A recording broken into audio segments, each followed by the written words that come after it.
Hello everyone, welcome back on my YouTube channel. और आज के इस वीडियो में हम लोग एलएलएम पंजाब यूनिवर्सिटी के 2015 के क्वेश्चंस को सॉल्व करेंगे। जो लोग एलएलबी के बाद एलएलएम के एंट्रेंस की तैयारी कर रहे हैं तो उनके लिए बहुत अच्छा है। और हम पूरी इसकी सीरीज़ लाएंगे जिसमें हम बीएचयू, डीयू और एनएलयू के पेपर्स को के सारे क्वेश्चंस को डिस्कस करेंगे। तो चलिए वीडियो को स्टार्ट करते हैं। So the very first question is, which of the following exercise the most profound influence in framing the Indian Constitution? British Constitution, US Constitution, C is Irish Constitution, and the last is the Government of India Act 1935. तो जो हमारे Indian constitution में सबसे ज़्यादा parts लिए गए हैं वो लिया गया है from the government of India act 1935। यहाँ से हम लोगों ने बहुत कुछ अडॉप्ट किया है। So the second question is, a money bill passed by the Lok Sabha is deemed to have been passed by the Rajya Sabha also when no action is taken by the upper house within first is 10 days, 14 days, 20 days and 30। Last option is 30 days। इसका जो सही answer है वो होगा कि 14 days में जो money bill है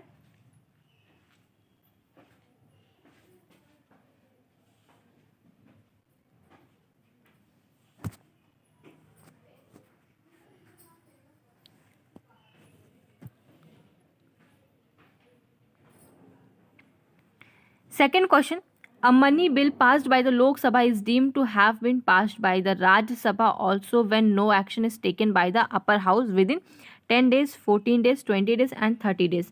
The correct answer of this question is B, 14 days. Third question is, the Chief Election Commissioner of India hold office for a period of 6 years, for 6 years or the age of 65, whichever is early, during pleasure of the president, 5 years or the age of 60 years, which is earlier. So the correct answer of this question is the B, that is for 6 years or for the 65 years, जो भी या तो 6 साल या तो फिर जो उनके 65 years, इन दोनों में से जो भी जल्दी होगा उतने टाइम के लिए चीफ इलेक्शन कमिश्नर होल्ड करेंगे ऑफिस को। ये सारे क्वेश्चंस आपको एकदम रटे हुए होने चाहिए, तभी आप इसके आंसर्स कर सकते हैं। इसका कोई शॉर्टकट नहीं है कि कोई फॉर्मूला हो कि हम इसको अप्लाई कर देंगे और पता चलेगा। इन सबको एकदम आपको रटना ही पड़ेगा। Next question is question number 4, what was the PV purse in the context of history of modern India? PV purse किसको कहते हैं in context of modern India?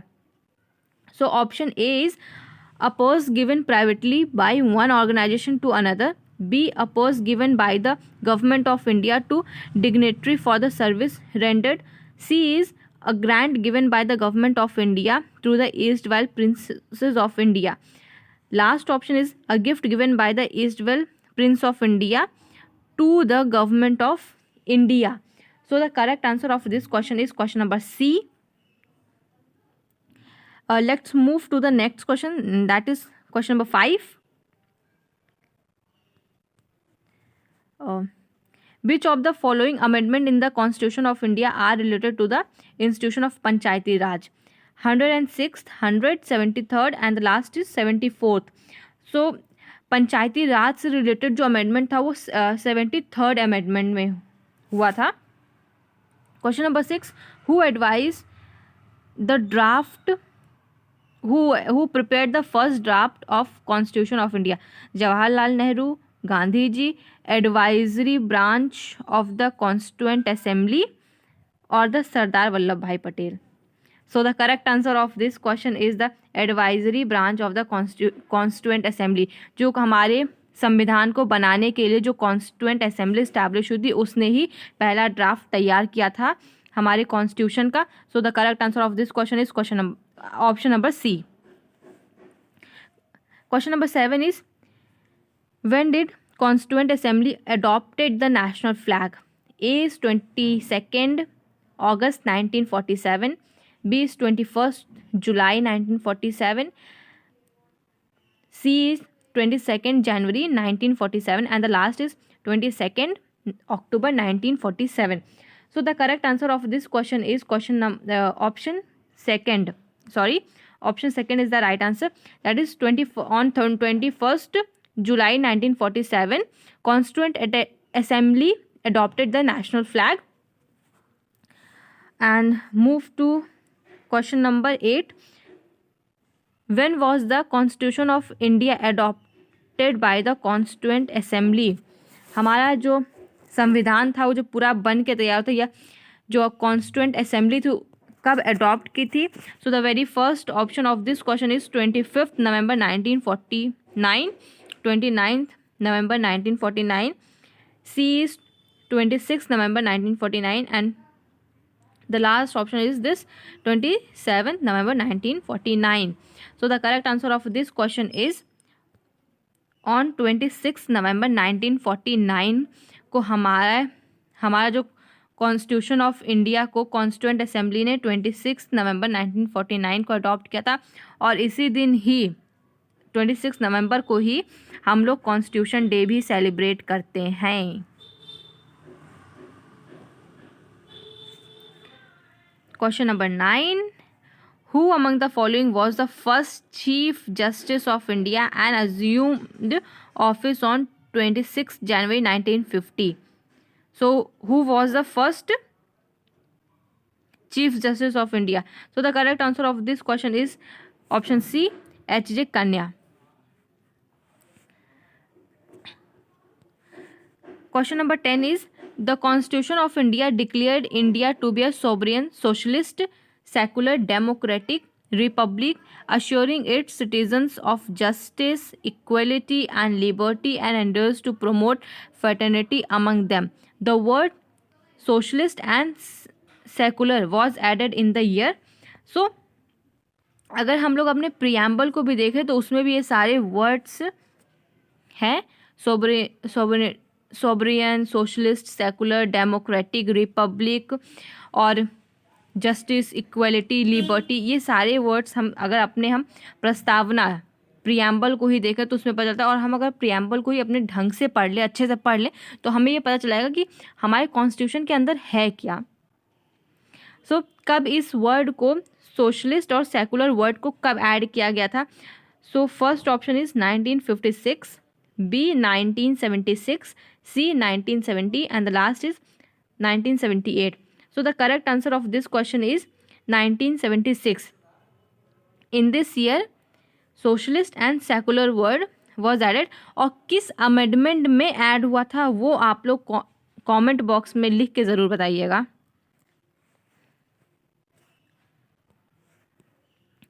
Which of the following dealt with the subject of local self government?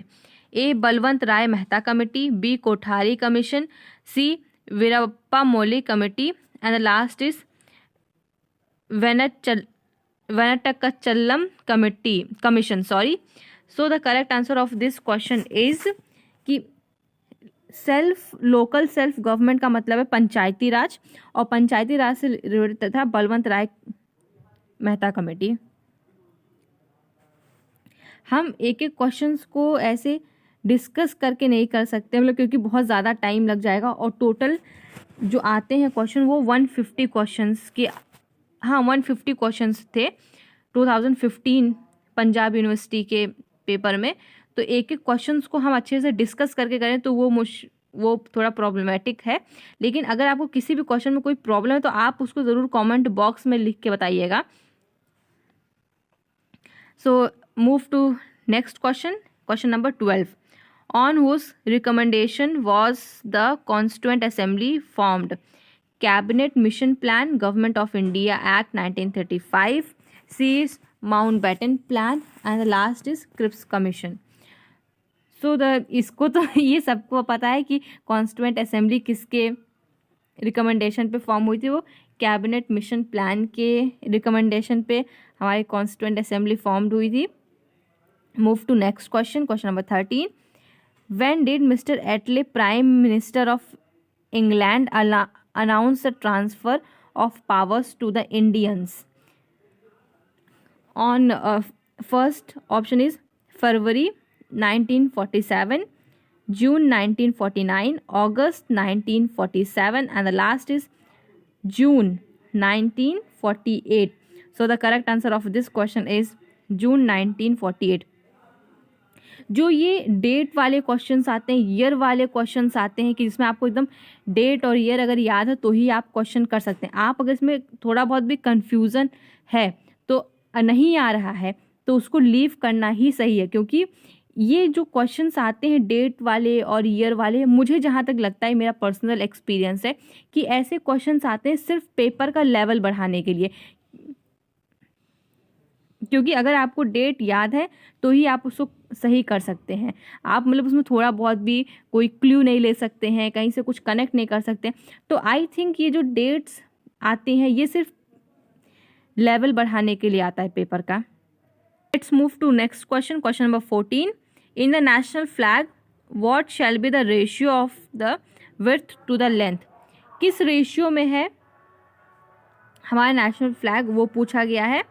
हमारे national flag तो 2 की ratio 3 में, 4 में, 2.4 और 5, 6. इसका जो करेक्ट आंसर है वो है 2:3 के रेशियो में है. Next move to next question. Question number 15.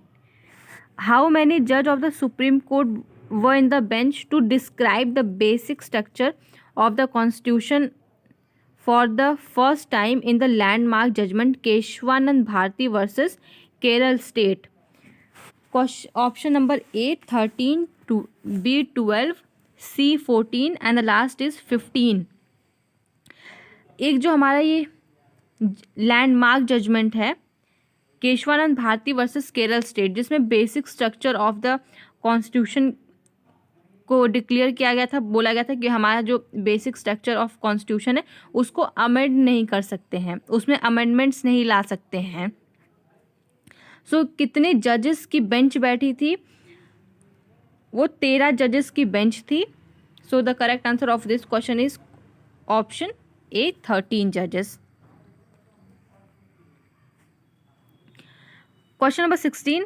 Who was the first speaker of free India first legislature constituent assembly की? A is G.V. Mavalankar, K.M. Munshi, Frank Anthony and the last is Shrimati Sarojini Naidu. So the correct answer of this question is option A G.B. Mavalankar. ये first speaker थे. Question number 17. When the office of both speaker and deputy speaker falls vacant? जब speaker और deputy speaker अगर speaker अपनी post से हटते हैं, vacant होती है इनकी सीट, तो वहाँ पे आते हैं डिप्टी स्पीकर. और जब डिप्टी स्पीकर की भी पोस्ट वैकेंट हो जाती है तो कौन आएगा? ये तो हमारा क्वेश्चन है. Let's move to the options. First option is the member of Lok Sabha immediately elect a speaker. B the senior most willing member of the Lok Sabha become the speaker. C the president appoint any member of Lok Sabha as speaker. And the last is the deputy chairman of Rajya Sabha prescribe over till the next speaker is elected. So the correct answer of this question is option C. The president will appoint any member from the Lok Sabha as the speaker. Question number 18. Who prescribed over the inaugural meeting of the Constituent Assembly of India? Sachinand Sinha, B. B. Upendra, C. B. R. Ambedkar and the last is Rajendra Prasad. So the correct answer of this question is option A. Option A is the correct answer. Okay. Question number 19. The Constitution of India was promulgated on January 26, 1950 because option A it was an auspicious day.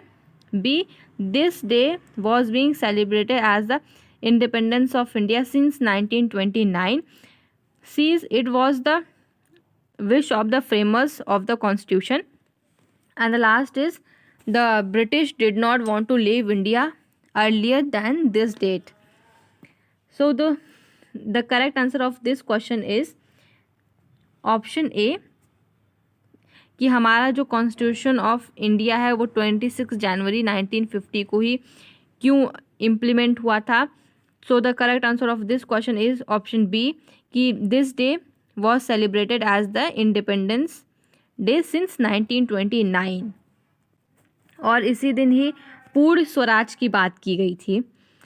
Question number 20. The high court in India were first started at A Bombay, Delhi, Madras, B Madras and Bombay, C Bombay, Madras and Calcutta, and the last is Delhi and Calcutta. So the correct answer of this question is question number option C, Bombay, Madras and Calcutta. यहीं हमारे India में यहीं पे 3 जगहों पे सबसे पहले high courts start हुए थे, स्टैब्लिश हुए थे. Question number 21 sorry. The new innovative council of India railway called Kayakalp is headed by A Nitin Gadkari, Suresh Prabhu, C Arun Jaitley and the last is Ratan Tata. So the correct answer of this question is option D, Ratan Tata. Question number 22. An international jury on 9th April 2015 declared which city as the national earth hour capital? Coimbatore, Seoul, Kathmandu and Thane. So the correct answer of this question is Thane.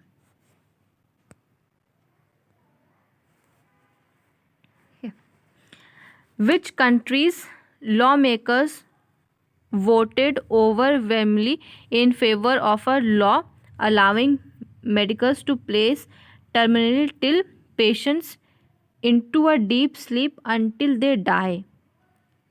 Option A, China, France, C, India, and the last is US. So the correct answer of this question is France. Question number 24. The e-ration card service has been first launched in which state? A, Delhi, Punjab, Karnataka and the last is Kerala. सबसे पहले E ration card system जो start हुआ था वो दिल्ली में ही हुआ था. 25th question is the Vivek Debroy committee has been set up to suggest reform and restructuring of MTNL, Indian post, NITI Aayog and the last is Indian railway. ये कमेटी स्टैब्लिश हुई थी इंडियन रेलवे के लिए, इंडियन रेलवे को फिर से रिफॉर्म करने के लिए. Question number 26.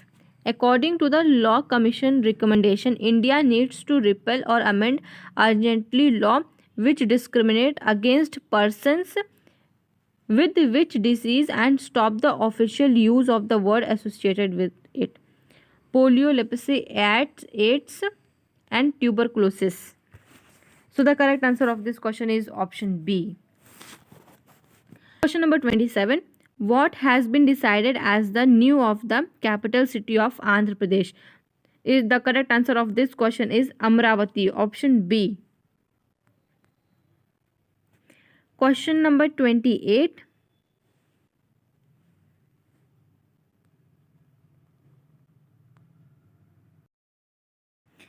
Question 28. Godavari Mahapushkarma festival, which is held in 144th years, is being held in the state of option A, Rajasthan, B, Tamil Nadu, C, Andhra Pradesh, and the last option is Karnataka. The correct answer of this question is option C, Andhra Pradesh. Question number 29. Bilateral Joint Commission on Economic Cooperation held in Warsaw on June 15, 2015 between option A, India and Australia, option B, India and Germany, option C, India and Russia, and the last option is India and Poland. The correct answer of this question is option D, India and Poland. ये current affairs के questions हैं, और जो current affairs के questions होते हैं वो हर साल आप कह सकते हैं चेंज भी होते रहते हैं। जो 1.5 से 2 साल के बीच तक के आपको करंट अफेयर्स तैयार करने होते हैं। 2 साल का अगर आप तैयार करके जाते हैं एग्जाम के लिए तो ये आपके लिए बहुत ज़्यादा सेफर साइड होगा, लेकिन वैसे 1.5 ईयर्स का तो होना ही चाहिए। Question number 30, which countries parliament voted to ban all symbols and propaganda representing the totalitarian, communist and Nazi regimes, including street names and flags as well as the movements and the pledge? A. Ukraine, B. USA, C. Myanmar, and the last is Russia. The correct answer of this question is A. Ukraine. Question number 31 is void agreement signifies A. Agreement illegal in nature, B. Agreement not enforceable by law, C. Agreement violating legal procedure, and the last option is agreement against public policy. तो void agreement और voidable agreement किसको कहते हैं? तो void और voidable में क्या difference होता है, मैं इसका एक वीडियो बनाऊंगी और मैं बहुत अच्छे से आपको समझाऊंगी कि इसमें बेसिक डिफरेंस क्या होते हैं। सो जो void agreements होते हैं, इसका जो करेक्ट आंसर है वो है option B, agreement not enforceable by law. Void agreements enforceable by law नहीं होते हैं। वॉइड और वॉइडेबल में ज़्यादा डिफरेंस नहीं होता है, बहुत बच्चे कंफ्यूज होते हैं, इसलिए इसका वीडियो एक मैं ज़रूर बनाऊंगी। Question number 32, an agreement which is enforceable by law at the option of one or more of the parties therefore but not at the option of the other under section 2I is called option A, a valid contract, an illegal contract, C, void contract, and the last is voidable contract. यहीं पे ही मैं आपको void और जो voidable में क्या difference होता है वो आपको पता चल जाएगा। तो जो voidable, इसका जो करेक्ट आंसर है क्वेश्चन नंबर 32 का वो है अवॉइडेबल कॉन्ट्रैक्ट। अब इन दोनों में क्या डिफरेंस होता है वॉइड और वॉइडेबल में, अगर आप इसके डेफिनेशन पढ़ेंगे या फिर आप इस क्वेश्चन को रीड करिए तो वॉइड जो होता है, जो वॉइडेबल कॉन्ट्रैक्ट होता है वो एनफोर्सेबल बाय लॉ होता है एक पार्टी की तरफ से, क्योंकि जो भी कॉन्ट्रैक्ट होता है वो 2 पार्टी के बीच में होता है। लेकिन जो वॉइडेबल कॉन्ट्रैक्ट्स होते हैं वो एनफोर्सेबल होते हैं किसी एक पार्टी की तरफ से बाय द लॉ, ठीक है, लेकिन दूसरे की तरफ से नहीं होते हैं। लेकिन जो वॉइड होता है वो किसी की तरफ से नहीं होता है। वॉइडेबल में आप कह सकते हैं कि एक चांस होता है, एक प्रोबेबिलिटी होती है, लेकिन वॉइड में नहीं होती है। Let's move to the next question, question number 33. Remoteness of damage has been determined in the case of, तो ये 4 केस है जिसमें रिमोटनेस ऑफ डैमेज किस में डिटरमाइन किया गया था। तो option A Hadley versus Baxendale, B Lacey versus Sale, C Mohori Bibi versus Dharmdas Ghosh. ये जो नाम है ये हर जगह अलग अलग आपको मिलेगा। And the last is Dairy versus Peak. The correct answer of this question is option A. Question number 34. Contract for sale of future goods is void, sale, agreement to sale, auction sale.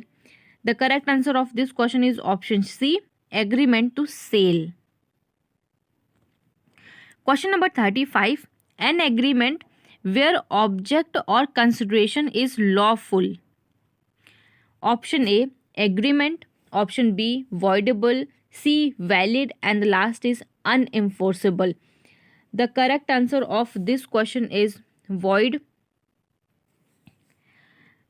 36th question is advertising agency invites tender, it is known as A, जो हमारा option A है वो उसको कहते हैं contract या counter offer, या फिर C, an agreement, and the last is invitation to offer.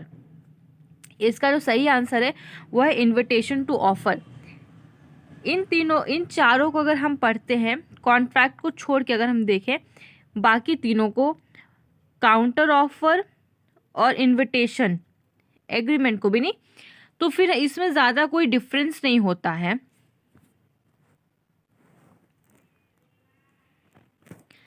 Question number 37, doctrine of caveat emptor means option A, let the sellers be aware, B, let the buyers be aware, and the C, let the creditors be aware, and the last is let the debtors be aware. The correct answer of this question is let the buyers be aware. जो doctrine of कैवेट emperor था, उसका जो मोटो था, मतलब जो ये law था, doctrine था, उसमें जो बायर्स होते हैं उनको अवेयरनेस के लिए बोला गया था कि उनको एक बायर के अंदर अवेयरनेस होनी चाहिए रिगार्डिंग जो भी कुछ खरीद रहे हैं, वो जिस भी चीज़ का कंजम्पशन हो रहा है, इन सब चीज़ों का। Question number 38, the case of मोहरी बीवी वर्सेस धर्मदास घोष 1903 का केस है। ये deals with fraud, communication of sale, communication of acceptance, and the last is minors agreement. जो ये केस था मोहरी बेबी वर्सेस धर्मदास घोष, इसमें माइनर्स एग्रीमेंट की बात की गई थी। जो इसमें मतलब इस केस से डील करता है माइनर्स एग्रीमेंट के लिए। जो ये केस के फैक्ट्स थे, इस केस में क्या होता है सिर्फ मैं मोटा से बताना चाहूँगी, क्योंकि अगर इस केस के फैक्ट्स को हम पूरा डिस्कस करने के लिए हमें एक पूरा प्रॉपर वीडियो बनाना पड़ेगा, क्योंकि ये एक बहुत बड़ा केस था। तो मोहरी बीवी वर्सेस धर्मदास घोष में होता क्या है कि एक बच्चा होता है जो माइनर होता है, उसके एग्रीमेंट्स को लेके होता है कि जब वो जाती हैं एक मनी लैंडर के पास, तो पहले से बोल देती है कि जो ये बच्चा है इसके नाम पे मैं ले रही हूँ लोन, लेकिन जो बच्चा है वो माइनर है। तो जो मनी लैंडर होता है वो कहता है ठीक है, वो मतलब इस चीज़ को नहीं मानता है और कहता है ठीक है मैं आपको जो लोन है मैं वो दे दूंगा, लेकिन जो लोन होता है वो एक मेजर को दिया जाता है, लेकिन यहाँ पे माइनर को दे दिया गया है। लेकिन जो सामने वाली पार्टी थी मोहरी बीवी, उन्होंने धर्मदास घोष उन्होंने बताया भी था कि बच्चा जो है हमारा वो माइनर है। तो इस चीज़ को बिना देखते हुए मनी लैंडर लोन देता है, और फिर कुछ टाइम के बाद वो लोन जब मांगने जाता है तो फिर लोन नहीं मिलता है। तो यहाँ पे बेसिकली माइनर्स के एग्रीमेंट में था कि वो दोबारा जाते हैं तो फिर नहीं होता, फिर उन्हें कोर्ट से मिलता है। Question number 39, under section 2 clause 2 of the sale of goods act 1930, delivery means A, gratuitous transfer of possession from one person to another, B, involuntary transfer of possession from one person to another, C, voluntary transfer of possession from one person to another, and the last is transfer of possession irrespective of whether it is gratuitous, involuntary or voluntary from one person to another. The correct answer of this question is option C. Option C is the right answer. Let's move to the question number 40. Under section 14 of the Partnership Act 1932, goodwill of the business is option A, property of the firm, B, property of the managing partner, C, property of partners having highest share in the profit, and the last is property of partner having lowest share in the profit. तो goodwill partnership में goodwill किसको कहा गया है, ये question है। तो goodwill जो है वो प्रॉपर्टी होती है एक फर्म की। गुडविल एक इनटेंजिबल प्रॉपर्टी है।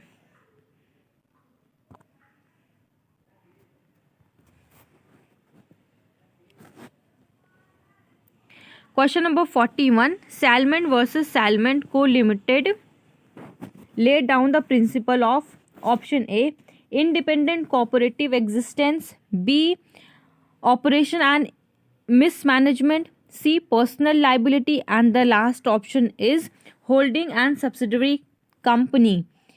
इस केस में जो था सैलमन वर्सेस सैलमन में, इसमें independent cooperative existence.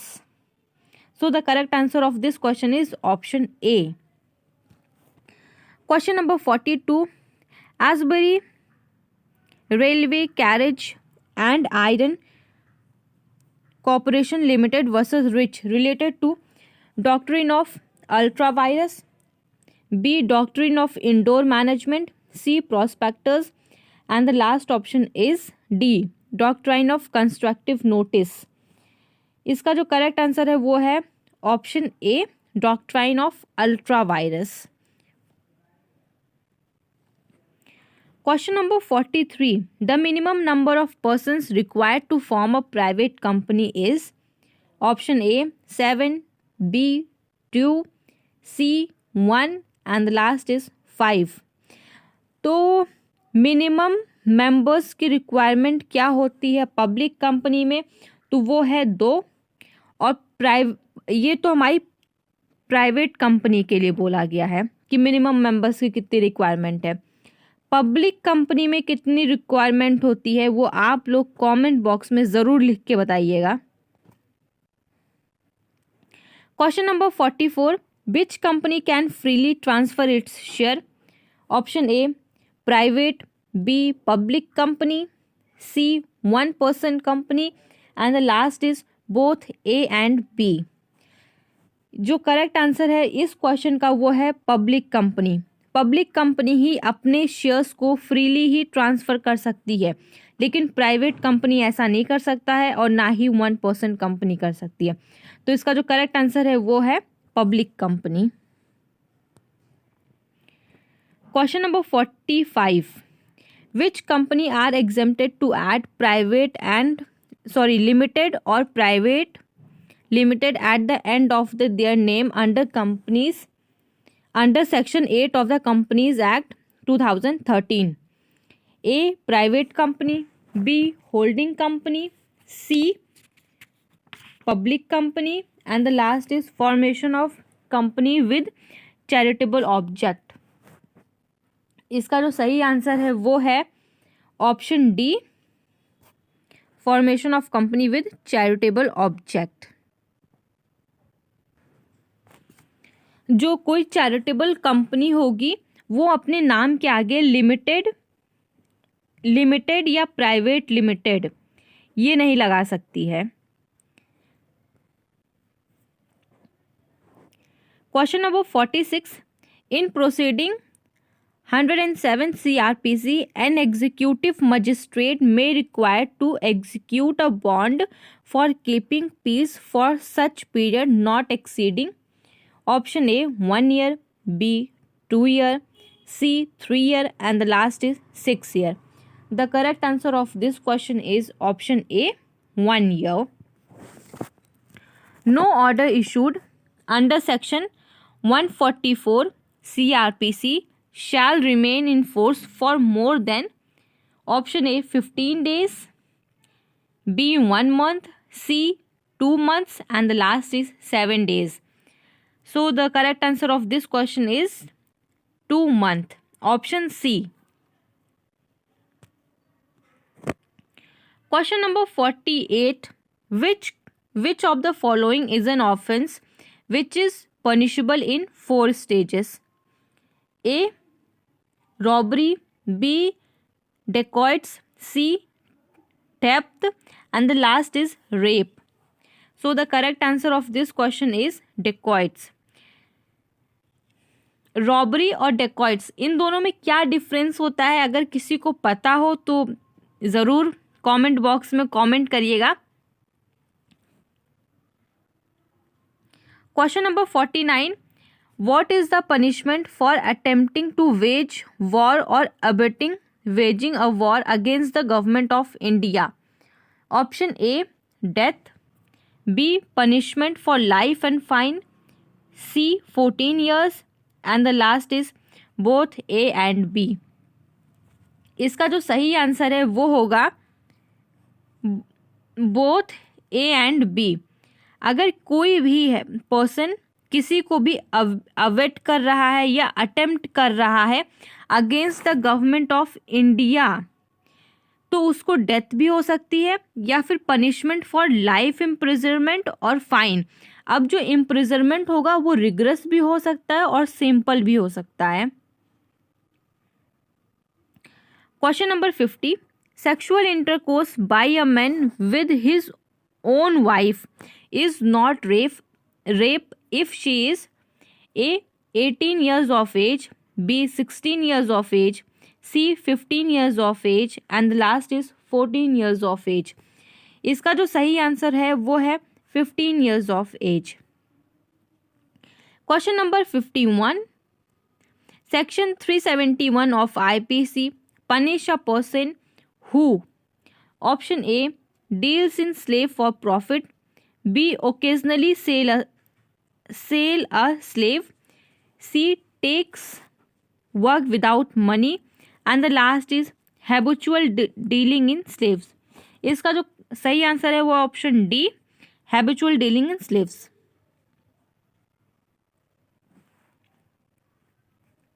Question number 52, common intention implies A similar intention, B pre-arranged planning, C presence of common knowledge and the last is common design for common object। इसका जो सही answer होगा वो है option B, pre arranged planning. ये होता है common intention का मतलब। Question number 53, which one of the following conclusion can be drawn from the minimis not characteristics. ये जो सारे मैग्जिम्स होते हैं इनको हमें सिर्फ याद ही करना होता है इसका आप कह सकते हैं कोई यूज़ नहीं या फिर यूज़ भी होता है या जो भी बोलिए, ठीक है। लेकिन लीगल जो मैग्जिम्स हैं उन्हें सिर्फ याद ही कर सकते हैं, ज़्यादा कुछ कि ऐसा कोई शॉर्ट ट्रिक नहीं है कि इसको कुछ ट्रिक से याद करना। लेकिन थोड़ा बहुत अगर आप अपने हिसाब से कोई ना कोई ट्रिक बना ज़रूर सकते हैं। So let's move to the options.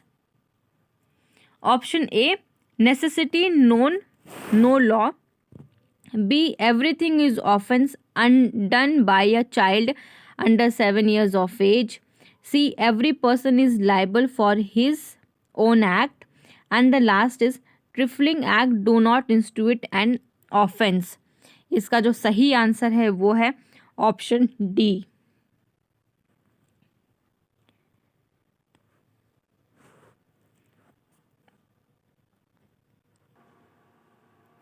Question number 54, A attempts to pull Z's nose as in exercise of right of private defense, lays hold of A to prevent him from doing so. A is moved to sudden and violent passion in consequences and shoot Z to death.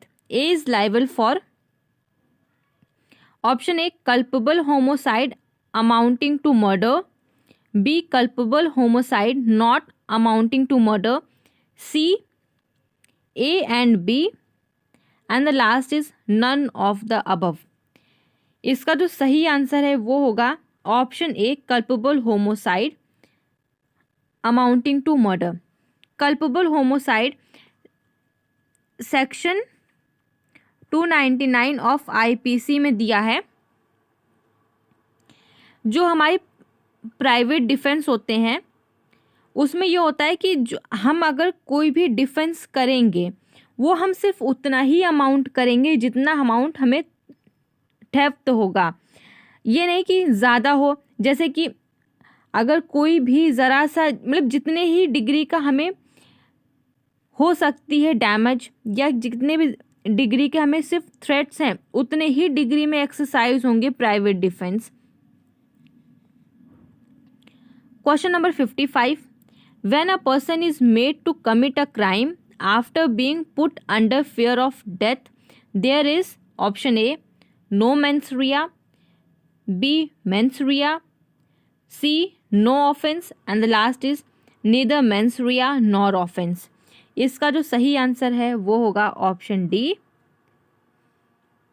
Neither mens rea और nor offence. Mains रिया का जो मतलब होता है, ये एक Latin word है, लेकिन जो इसका इंग्लिश में मतलब होता है वो होता है बैड इंटेंशन। और एक क्राइम को करने के लिए मेंस रिया का होना बहुत ज़रूरी है। Question number 56, A by instigating voluntary cause Z a person under 18 years of age to commit suicide.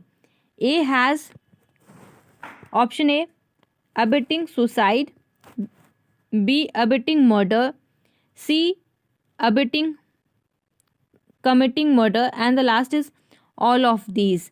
इसका जो सही आंसर होगा वो होगा abetting murder.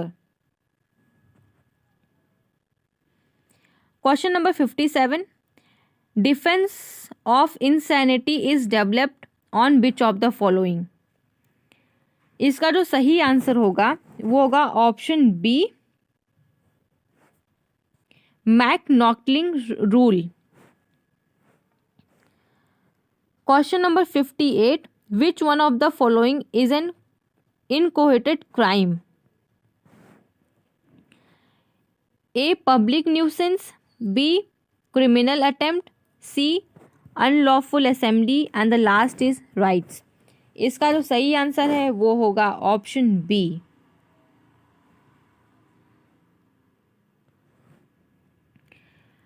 Question number 59, as you can see ये काफ़ी बड़ा सा क्वेश्चन है, सो आप इस क्वेश्चन को रीड करिए। I will tell only the correct answer of this question, so take the screenshot of this question if you want, और take 5 or 10 seconds to read this question, and after that I will tell the correct answer.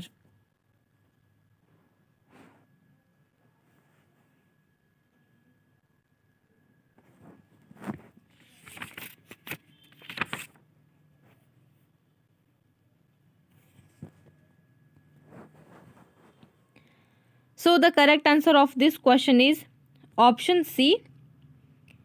He is not liable as he did not have the intention to cause any harm to the property of B.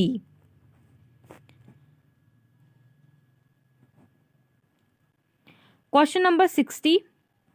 A and B are childhood friends. B is married to C. When B is away to his office, A and C develop physical relationship. Option A and C committed adultery. B, only C committed adultery. C, option A committed adultery, and the last is adultery is not a criminal offense. So जो adultery है ये कोई criminal offense नहीं है। अब adultery के कुछ parts को अनकॉन्स्टिट्यूशनल डिक्लेयर कर दिया गया है 2019 में।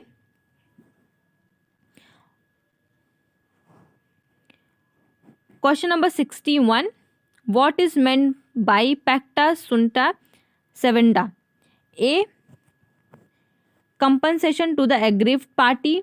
B, all tweets should be interpreted to the lights of pact of parties. C, agreement must be kept. And the last option is right of self defense. इसका जो सही आंसर है वो होगा option C, agreement must be kept. Question number 62. Who wrote de jure belli ac pacis the law of war and peace? ये Grotius के द्वारा लिखी गई किताब है। होलैंड, इटली या फेडविच, इन तीनों में से किसी ने नहीं लिखी थी, ये गोइटस ने लिखी थी। Question number 63. The principle of ex aequo et bono is enshrined under dash article of International Court of Justice? Option A,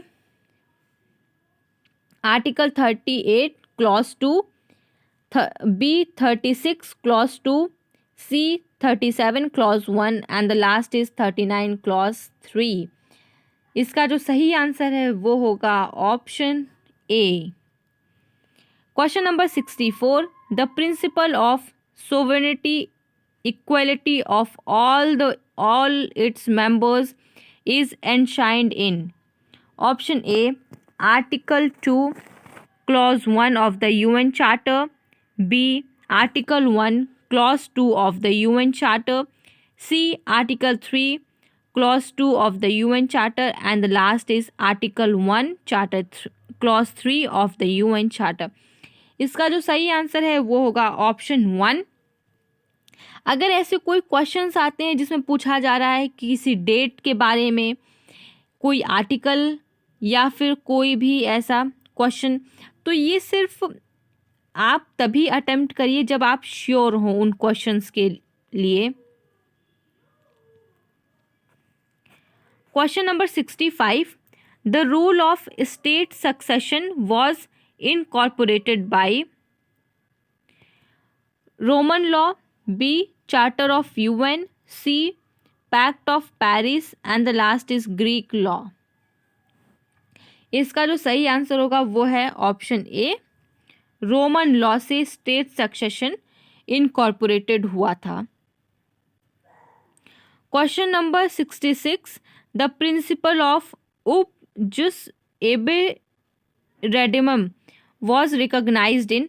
इसको जो भी प्रोनाउंस करते हैं इस प्रिंसिपल को, तो आप उसको कमेंट बॉक्स में लिख के बताइएगा, क्योंकि जो भी ये लैटिन के वर्ड्स होते हैं ये काफ़ी टफ होते हैं इनको प्रोनाउंस करना. तो इसका जो सही आंसर है वो होगा option C, Ashby versus white.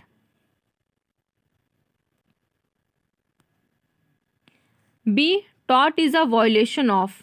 Taught कौन सा वायलेशन होता है, ये है हमारा क्वेश्चन और इसका जो सही आंसर होगा वो है.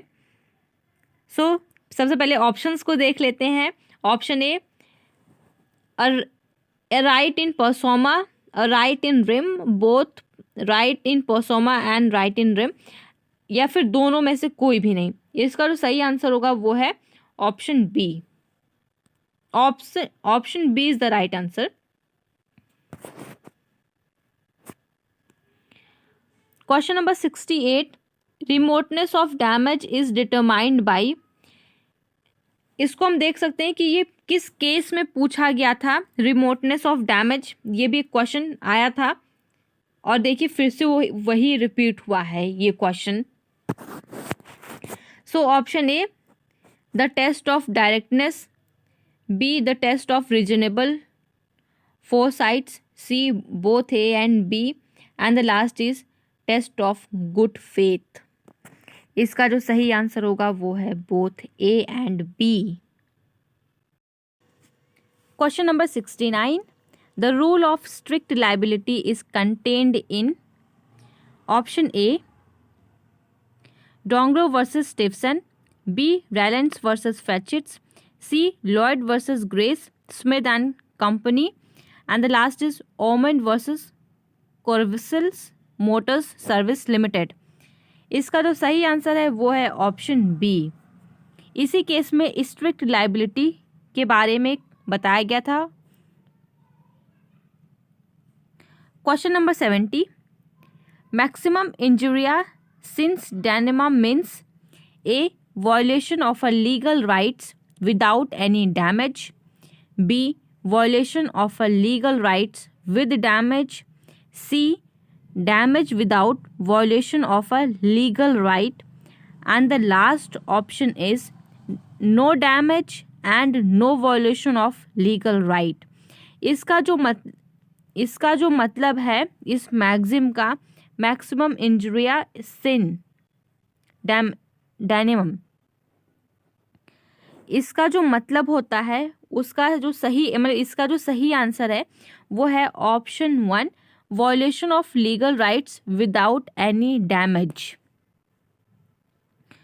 Question number 71, which of the following is not a ground of divorce under Hindu Marriage Act 1955? Option A, cruelty, B, epilepsy, C, leprosy, and the last is venereal diseases. इसका जो सही आंसर है वो है option B, क्योंकि cruelty, option B सही answer होगा क्योंकि क्रुएलिटी ग्राउंड है, लेप्रोसिस ये भी एक ग्राउंड है, और जो वेनरल डिसीजेस ये भी ग्राउंड है हिंदू मैरिज एक्ट 1955 में डिवोर्स के लिए। Question number 72, Hindu marriage act में कुछ स्पेशल ग्राउंड्स हैं जो सिर्फ फीमेल्स को दिया गया है। वो कौन से ग्राउंड्स हैं? अगर आपको पता है तो कमेंट बॉक्स में ज़रूर बताइएगा, और अगर नहीं पता है तो अगर आपको जानना है तो आप उसके लिए भी आप कमेंट कर सकते हैं। Question number 72, the Hindu succession act as amend in 2005 empowered the daughter of a co-partners with right in co-partners property like son under dash of the act. Option A, section C, B, section 8, C, section 12, and the last is section 15. इसका जो सही answer होगा वो है section 6। Section 6 में दिया गया है कि जैसे हिंदू सक्सेशन एक्ट जो 2015 में अमेंड हुआ था कि जैसे सन को प्रॉपर्टी में पार्टनरशिप, सन को प्रॉपर्टी में मिलते हैं शेयर, वैसे ही डॉटर्स को भी होना चाहिए, तो ये सेक्शन 6 में है। Question number 73, in case of adoption of a son by a Hindu male the son must be a less than 21 year of age, 12 sorry, B, less than 18 years of age, C, less than 15 years of age, and the last is less than 9 years of age. Hindu adoption में अगर कोई mail है वो कोई male child को adopt कर रहा है तो कितनी एज होनी चाहिए? उसकी 15 ईयर्स से नीचे होनी चाहिए जो बच्चा अडॉप्ट हो रहा है। हिंदू जो एडॉप्शन है, हिंदू में जो एडॉप्शन है उसमें बच्चे की एज को लेकर के मेल और फीमेल दोनों की अलग अलग हैं। Question number 74, conditions of a Hindu marriage has been prescribed under option A section 4 of the Hindu marriage act 1955, B section 5 of the Hindu marriage act 1955, C Section 10 of the Hindu Marriage Act 1955, and the last is Section 9 of the Hindu Marriage Act 1955. Hindu marriage जो act है, Hindu marriage, एक second, yes हमा HU,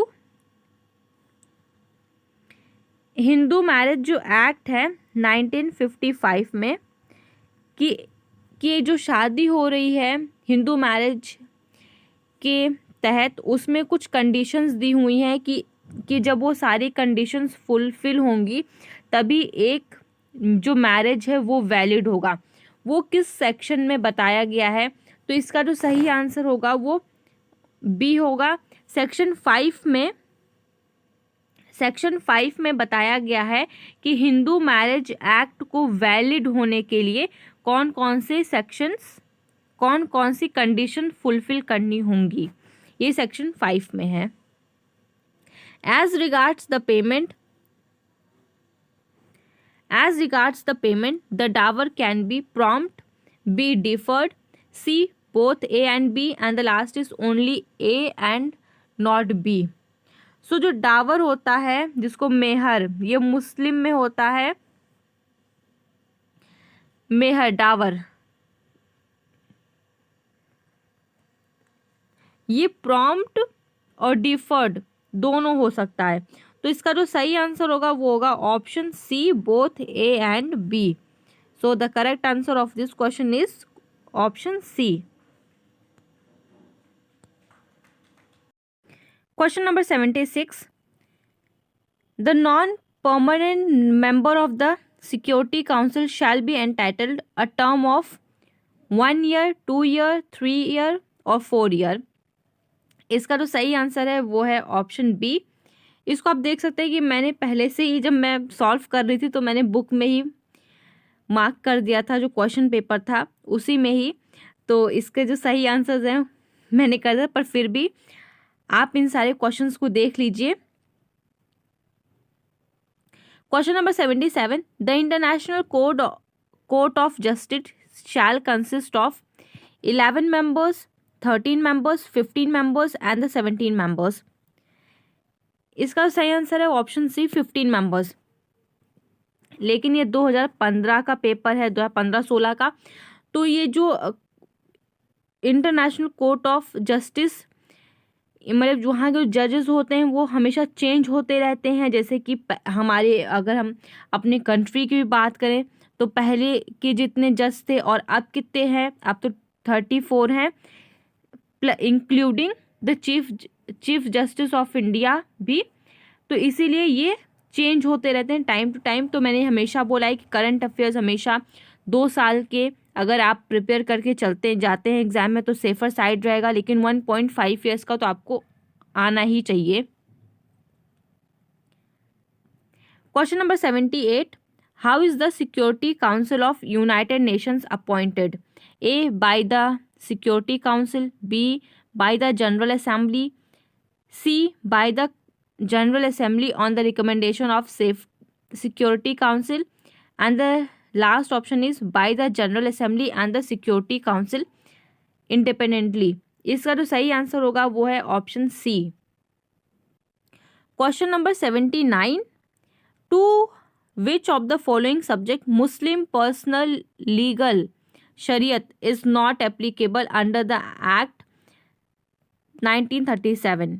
A, agriculture lands, B, interstate succession, C, special property of females, and the last is the trust properties. इसका agriculture land सही answer होगा. Question number 80.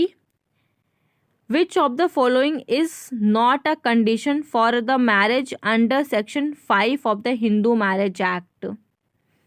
A, a marriage may be solemn between any two Hindus.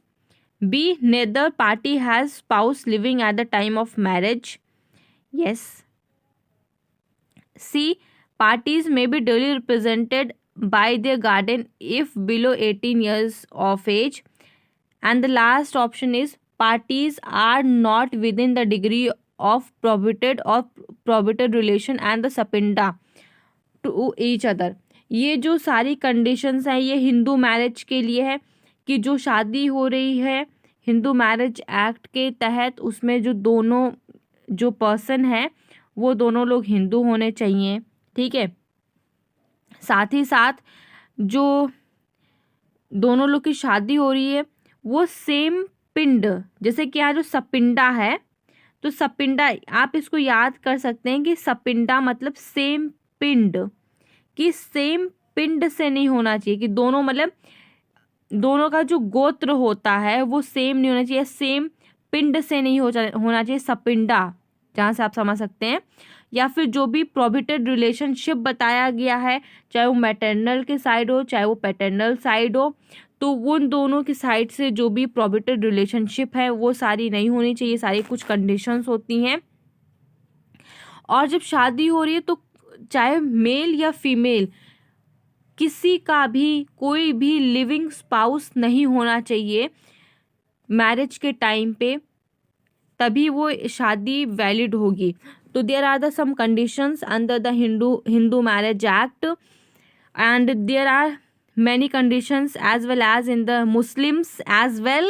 So the correct answer of this question is option C. So